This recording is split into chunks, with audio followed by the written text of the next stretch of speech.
শিক্ষাগুরু কবি অপূর্ব দত্ত।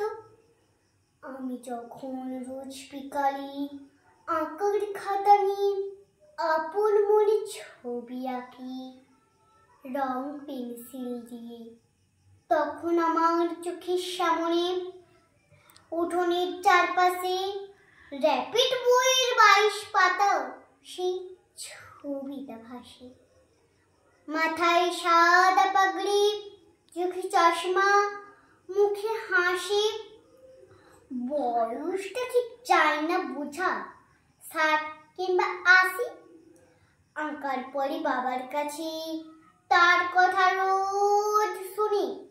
লেখাপড়ায় তিনি ছিলেন জগৎ সেরা গণিত, যার নামেতে যার কথাতে লুকিয়ে আছে জাদু। তিনি হলেন সর্বোপরি রাধাকৃষ্ণন দাদু। প্রতি বছর সেপ্টেম্বরের 5 তারিখটি এলে আমরা তাকে বরণ করি সমস্ত কাজ ফেলে। মা বলছেন তিনি হলেন শিক্ষকদের গুরু, তাকেই প্রণাম করে আমার সকলে কাজে শুরু।